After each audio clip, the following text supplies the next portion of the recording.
The Story of Civilization, Part 2, The Life of Greece, being a history of Greek civilization from the beginnings, and of civilization in the Near East from the death of Alexander to the Roman conquest, with an introduction on the prehistoric culture of Crete by Durant. Chapter 9, The Common Culture of Early Greece, Section 4, Games. An interesting thing about a lot of games is that a lot of them have religious origins. Now, in general, I think we're going to be talking about those games that were meant to sublimate the urges that led to war and violent crime. Religion failed to unify Greece, but athletics periodically succeeded. Men went to Olympia, Delphi, Corinth, and Nemea, not so much to honor the gods, for these could be honored anywhere, as to witness the heroic contests of chosen athletes and the ecumenical assemblage of varied Greeks. Alexander, who could see Greece from without, considered Olympia the capital of the Greek world. Here, under the rubric of athletes, we find the real religion of the Greeks, the worship of health, beauty, and strength. Just like in America, people tend to know more about sports than they do about what they claim to be their religion. To be in health, said Simonides, is the best thing for man. The next best, to be a form in nature. Beautiful, the third, to enjoy wealth, gotten without fraud, and the fourth, to be in youth's blossom among friends. There is no greater glory for a man as long as he lives, says the Odysseus, than that which he wins by his own hands and feet. Perhaps it was necessary for an aristocratic people, living among slaves more numerous than themselves, and frequently called upon to defend their soil against more populous nations, to keep in good condition. Ancient war depended upon physical vigor and skill, and these were the original aim of the contests that filled Hellas with the noise of their fame. We must not think of the average Greek as a student and lover of Aeschylus or Plato, rather like the typical Breton or American. He was interested in sport, and his favored athletes were his earthly gods. Greek games were private, local, municipal, and pan-Hellenic. Even the fragmentary remains of antiquity reveal an interesting range of sports. A relief in the Athens Museum shows on one side a wrestling match, on another a hockey game, swimming, bareback riding, throwing or dodging missiles while mounted, were not so much sports as general accomplishments of all citizens. Hunting became a sport when it ceased to be a necessity. Ball games were as varied then as now, and as popular at Sparta. The terms ball player and youth were synonyms. Special rooms were built in the palastra for games of ball. These rooms were called spa euristeria, and the teachers were spa euristai.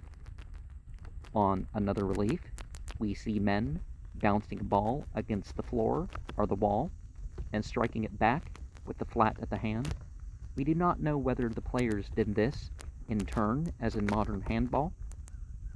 One ball game resembled Canadian lacrosse, being a form of hockey played with rackets.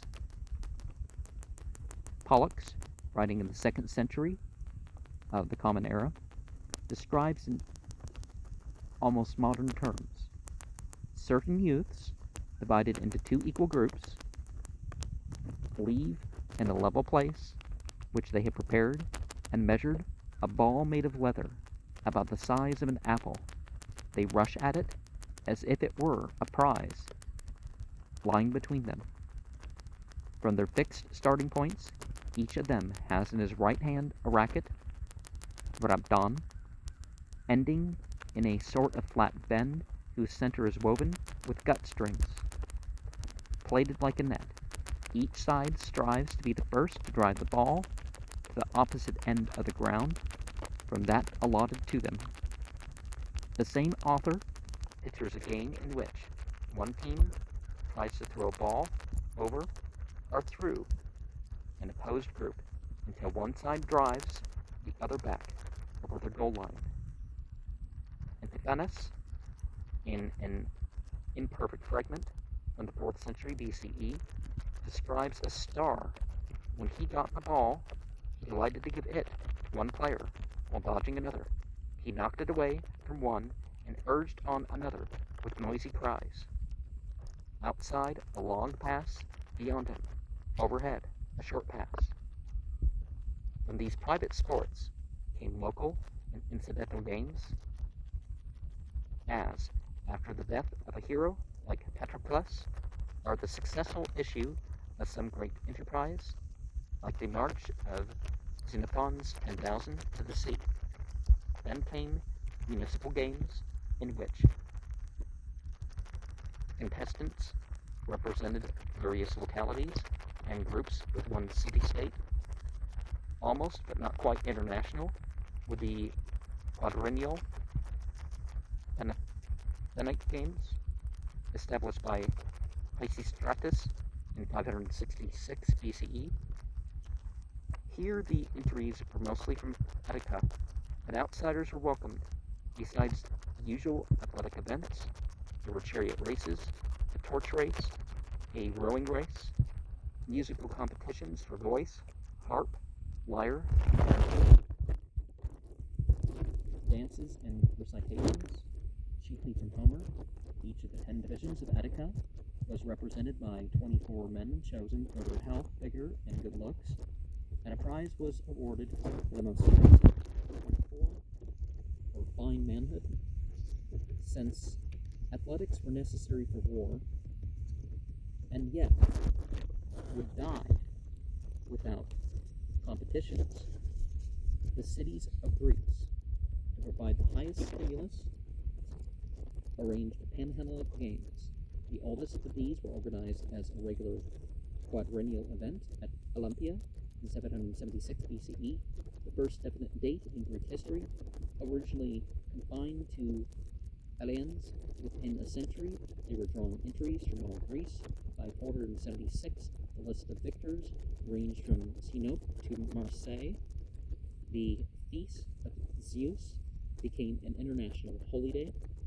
A truce was proclaimed to all wars in Greece for the month of the festival, and fines were levied by the Aliens upon any Greek state in whose territory a traveler to the games suffered molestation. Philip of Macedon humbly paid a fine because some of the soldiers had robbed an Athenian en route to Olympia. And an example of this sort of thing is in the Islamic world.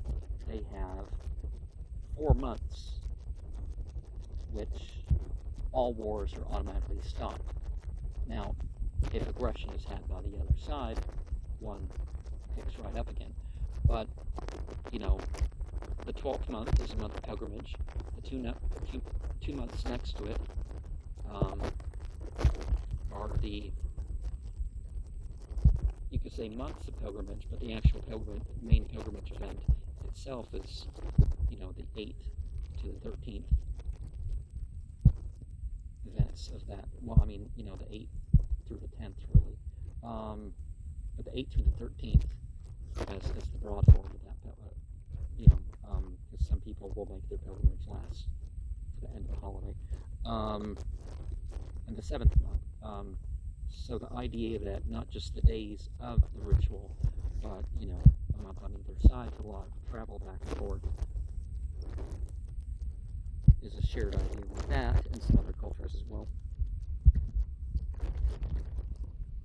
But Macedon, humble to line because some of the soldiers had robbed an Athenian en route to Olympia. And yeah, if you got to make sure your company has followed the rules. You don't set the situation where your company is going to violate the rules or the treaty or whatever.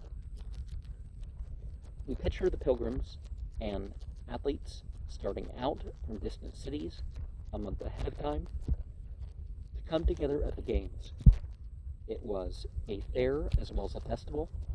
The plain was covered not only with tents that sheltered visitors from the July heat, but with the booths for 1,000 concessionaires exposed for sale everything from wine and fruit to horses and statuary, while acrobats and conjurers performed their tricks for the crowd. Some juggled balls in the air, others performed marvels of agility and skill, others ate fire or swallowed swords. Modes of amusement, like forms of superstition, enjoy a reverent antiquity. Famous orators like Gorgias, famous sophists like Hippias, perhaps famous writers like Herodotus delivered addresses or recitations from the porticos of the temple of Zeus. It was a special holiday for men. Since married women were not allowed to attend the festival, these had their own games at the Feast of Hera. Meander summed up such a scene in 5 words: crowd, market, acrobats, amusements, thieves. Only freeborn Greeks were allowed to compete in the Olympic Games. The athletes from Atlas, a contest, were selected by local and municipal elimination trials, after which they submitted for 10 months to rigorous training under professional Aido Fibai, literally youth rubbers, and Gymnastai arrived at Olympia. They were examined by the officials and took an oath to observe all the rules. Irregularities were rare. We hear of Eupolis bribing other boxers to lose to him, but the penalty and dishonor attached to such offenses were discouragingly great. When everything was ready, the athletes were led into the stadium. As they entered, a herald announced their names and the cities that had entered them. And all contestants, whatever their age or rank, were naked. Occasionally a girdle might be worn at the loins. Of the stadium itself, nothing remains but the narrow stone slabs towed by the runners at the starting point. The 45,000 spectators kept their places at the stadium all day long, suffering from insects, heat, and thirst. Hats were forbidden, the water was bad, and flies and mosquitoes infested the place as they do today. Sacrifices were offered at frequent intervals to Zeus, averter of flies. Oh, averter of flies. Okay, I was trying to say it. It was in English. Which is a problem with some of my pronunciations here. Well, I don't see the Greek characters. It'd be nice if they had Greek characters in the footnotes like some do. One of the stories of the Hanukkah thing is that the Jews at the time were wanting to compete in the Greek games, and they were circumcised, and they were embarrassed about the fact that they were circumcised, and they went to efforts to stretch themselves to appear uncircumcised.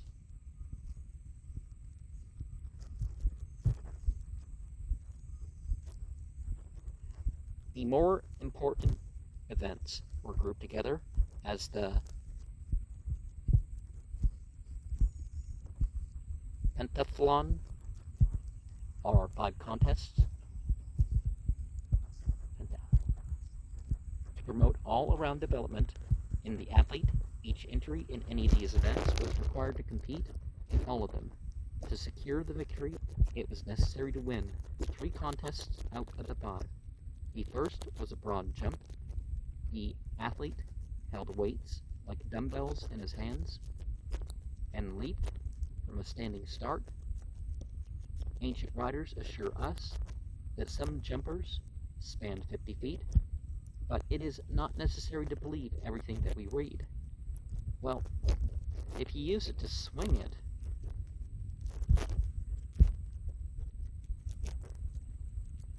the second event was throwing the discus, a circular plate of metal or stone weighing about 12 pounds. The best throws were said to have covered 100 feet. Third contest was in hurling the javelin or spear with the aid of a lever thong attached to the center of the shaft. The fourth and principal event of the group was the stadium sprint, i.e. for the length of the stadium, usually some 200 yards. The fifth contest was wrestling. It was a highly popular form of competition in Greece, with the very name Palaistra was taken from it, and many a story was told of its champions. Boxing was an ancient game, almost visibly handed down from Minoan, Crete, and Macedonia, Greece. The boxers practiced with punching balls hung on a level with the head and filled with fig seeds, meal, or sand. In a classic age of Greece, well, that would also toughen up your hands with micro fractures. In the classic age of Greece, i.e. the 5th and 4th centuries, they wore soft gloves of ox hide, dressed with fat, and reaching almost to the elbow. Blows were confined to the head, but there was no rule against hitting a man who was down. There were no rests or rounds. The boxers fought if one surrendered or succumbed. They were not classified by weight. Any man of any weight might enter the lists, hence weight was an asset, and boxing degenerated in Greece from a competition in skill into a contest in brawn. In the course of time, as brutality increased, boxing and wrestling were combined into a new contest called the Pancration, or Game of All Powers. In this, everything but biting and eye gouging were permitted, even to a kick in the stomach.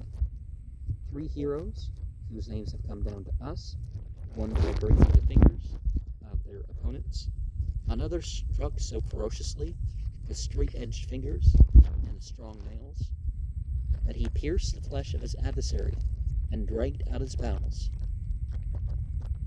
And you also hear stories of people pulling at people's genitals and all sorts of other stuff too. But Milo of Crotona was a more amiable pugilist.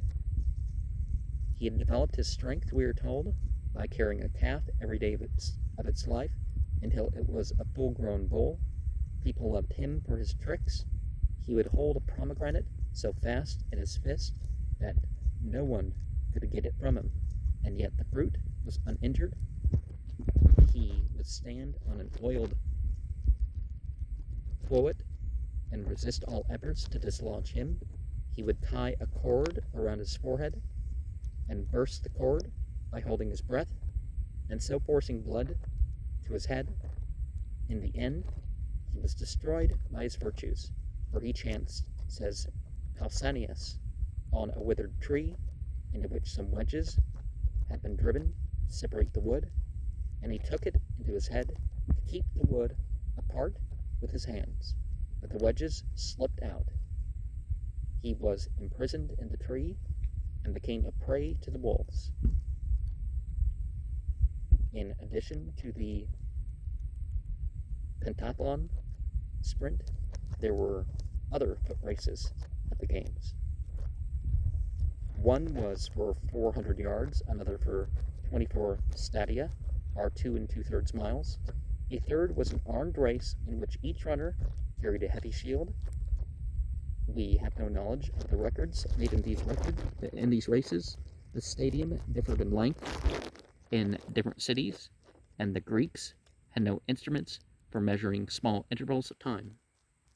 Stories tell of a Greek runner who could outdistance a hare, of another who raced a horse from Chronia to Thebes, some 20 miles, and beat it, and how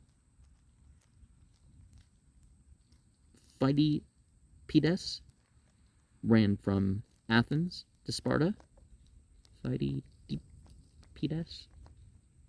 150 miles in 2 days, and at the cost of his life brought to Athens the news of the victory at Marathon, 24 miles away.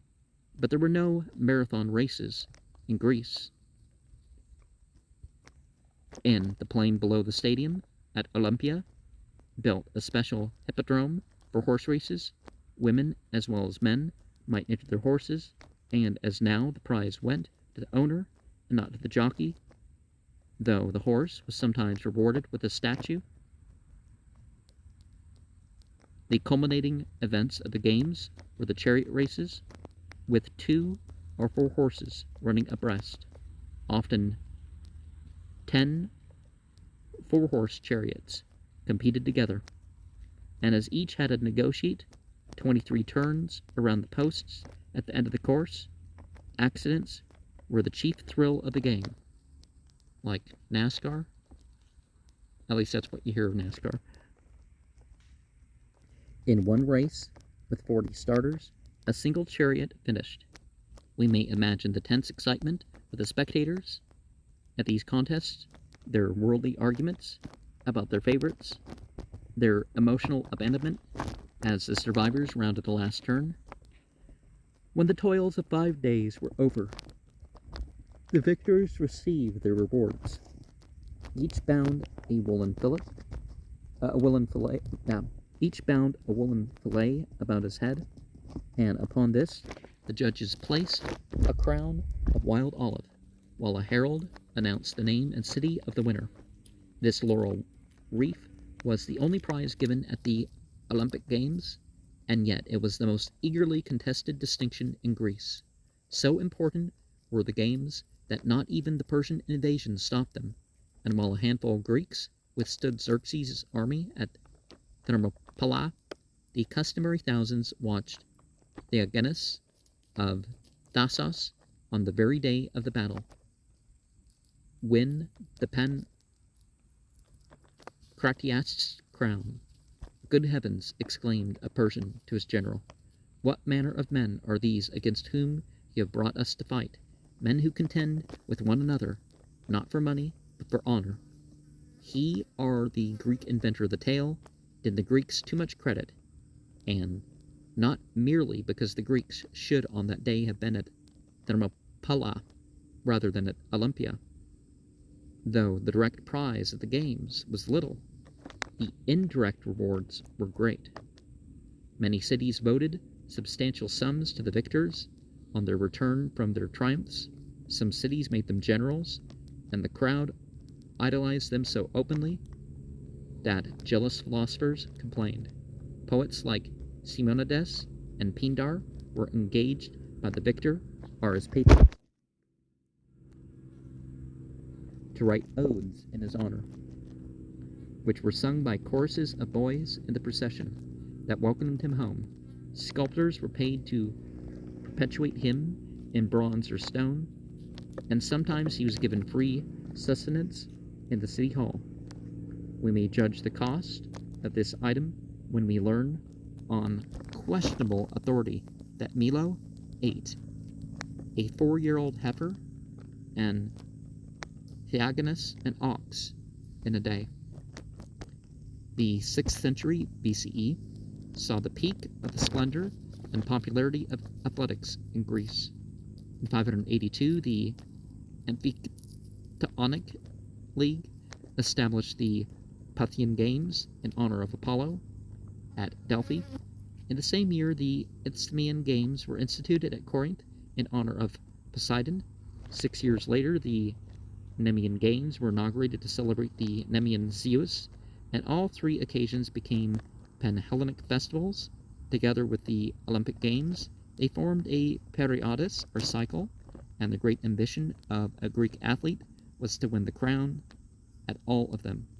In the Pythian Games, contests in music and poetry were added to the physical competitions, and indeed, such musical tilts had been celebrated at Delphi long before the establishment of the athletic games. The original event was a hymn in honor of Apollo's victory over the Delphic Python. In 582, contests were added in singing and in playing the lyre and the flute. Similar musical contests were held at Corinth, Nemea, Delos, and elsewhere. While nowadays, there is definitely competition for who gets to perform the show at the Olympic Games.